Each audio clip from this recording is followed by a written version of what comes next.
For people who want to get rid of Kyler Murray, what's a better option? So depending on who you ask, Kyler Murray is either one of the most gifted quarterbacks in football, this Kyler Murray kid is a generational talent, or the one holding the franchise back.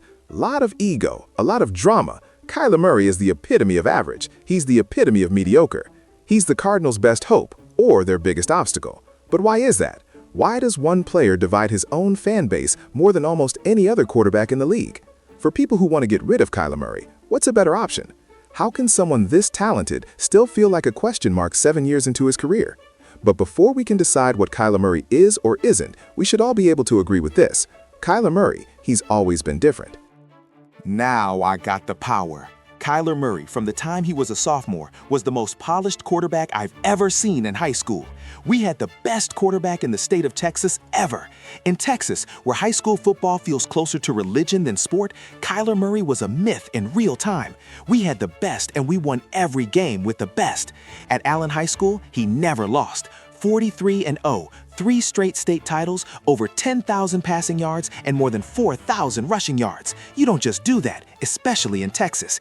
His resume and what he did makes him hands down the best Texas high school football player to ever play. Not just quarterback, player ever in the state of Texas. Wow. Yes, he was a dual-threat quarterback, but he was more like a one-man system. Defenses couldn't scheme for him. He'd roll left, stop on a dime, and throw 40 yards across his body like gravity didn't apply. Oh yeah, then there was baseball. He was pretty good at that too. Murray will likely be a first-round pick in June's Major League Baseball draft, and if he is, he'll be offered a lot of money to do that instead of play college football. In 2018, the Oakland A's drafted him 9th overall. At the same time, he was becoming a Heisman finalist at Oklahoma. That's how rare he was, a top 10 MLB pick and a top college quarterback. When he chose football over baseball, it was kind of a declaration. He wanted to be great at the hardest position in sports. And for a while, it looked like he would be. Kyler Murray is transferring from Texas A&M to Oklahoma. The school announced that this afternoon, which is great news for the future of Oklahoma football.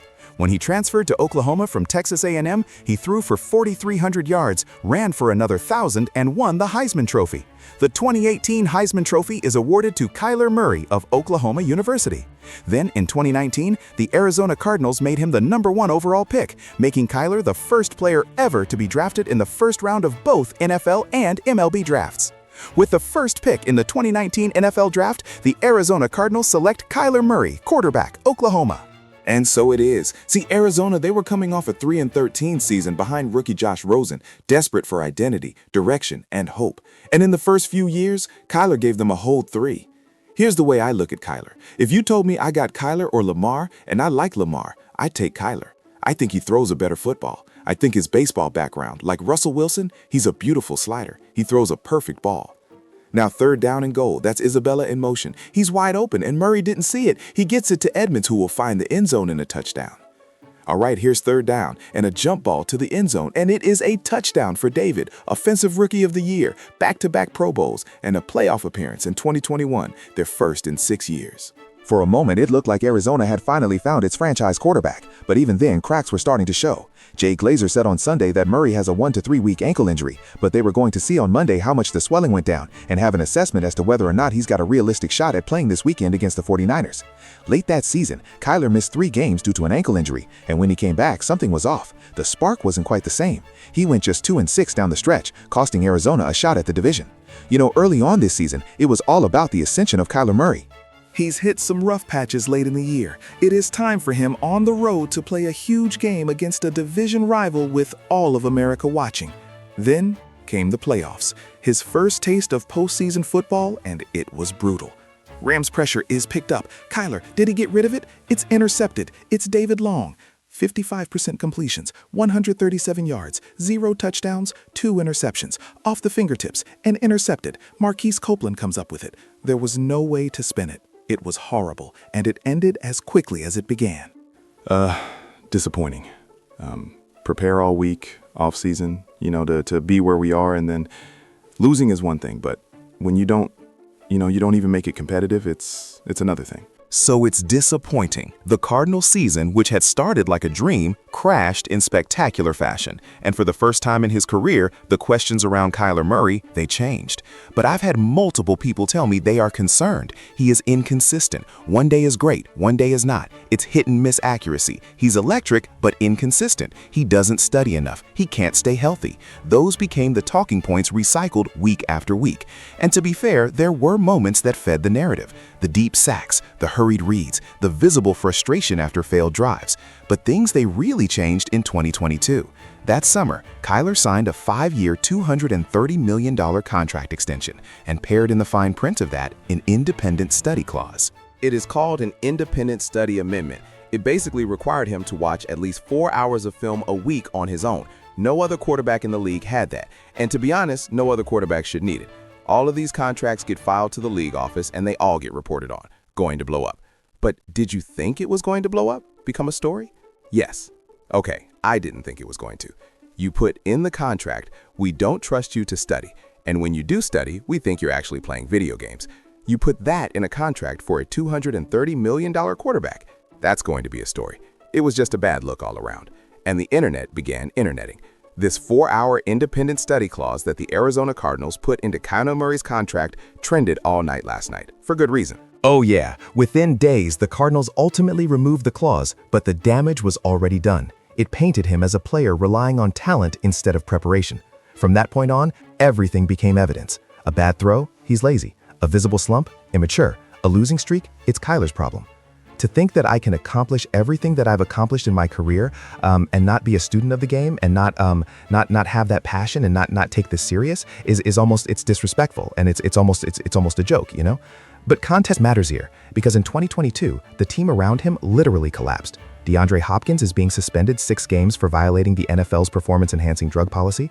The Cardinals have known about this suspension. I believe it contributed to the fact that they traded for Marquise Brown on draft night, but Kyler Murray is losing his top weapon on the offensive side of the football. Star wideout DeAndre Hopkins was suspended. The offensive line injured. Cliff Kingsbury's offense, once tailor-made for Kyler, had grown predictable. It wasn't just Kyler falling short, it was the organization. And then came the moment that changed everything. December 12th, 2022, Monday Night Football. Steady on the back end for the Patriots. Here's Murray. He takes off and stumbles. Brought down at the 44 as he picks up 3, and after going down awkwardly, he can't get up.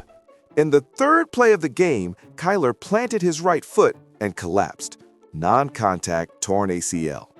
Skip. The thing is with this situation, Kyler Murray is reliant on his legs. Is he? He's not a 6'4", 6'5" Tom Brady, Peyton Manning. As a matter of fact, he's not a 5'11", 6 tall Drew Brees.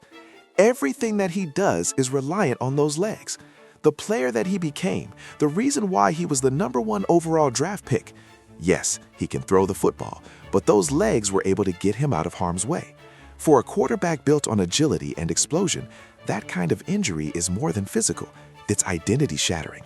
He spent 11 months in rehab out of the spotlight, and that time changed him. I've done everything right as far as off the field, on the field, you know what I'm saying? I try to treat people the right way, but it is what it is. You know what I'm saying?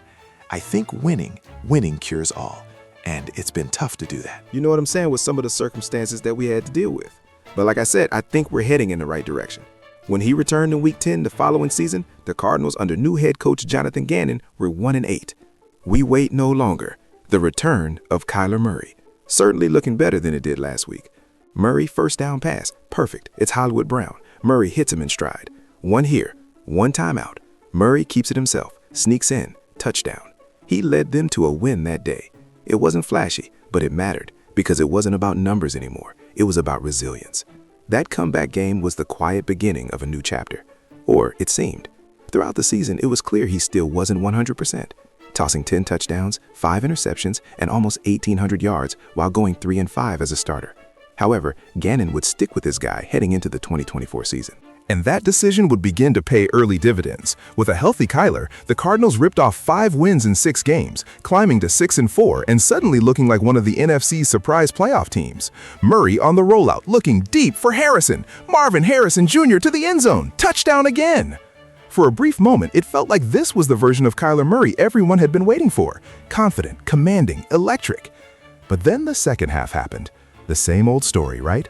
2 wins over the final 7 games, an 8-9 finish, no playoffs, no breakthrough. And this time it wasn't injuries or coaching changes or off-field drama, it was execution. In 3 of those losses, Murray threw multiple interceptions. The rhythm that had defined his midseason surge just vanished. Murray keeps it alive. Kyler Murray, looking to make magic, heaves one. Murphy picks it off. He finished the year with 3,851 yards, 21 touchdowns, 11 picks, plus another 572 yards and 5 scores on the ground. Good numbers, respectable even. But the truth is, this has always been the Kyler Murray paradox, a season that shows you flashes of brilliance, only to fade when it matters the most. What the hell can you do with Kyler Murray? He will keep you at 7-10. He will keep you at 9-8. He will keep you at 8-9, which they were last year. Kyler Murray is the epitome of average. He's the epitome of mediocre. He's the highest paid player in franchise history, and he's still fighting for belief from fans, from analysts, from his own organization. He's not the highlight reel he once was, but maybe that's the point. He's evolving from spectacle to substance, but still the debate continues. He might never be the savior fans dreamed of, but he's also not the problem people make him out to be either.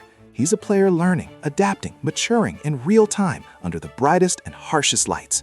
I mean, the guy's failed publicly, learned privately, and kept showing up anyway. I mean, isn't that what growth really looks like? Because if you strip away the headlines, what's left is a player who keeps trying to get it right, even when it'd be easier to walk away. Maybe being real about Kyler Murray means accepting both truths at once. He is one of the most gifted quarterbacks in football. And yes, sometimes he's a part of the problem. Not a finished product, but a work in progress. One still fighting, still evolving, and still refusing to let the story end where others think it should.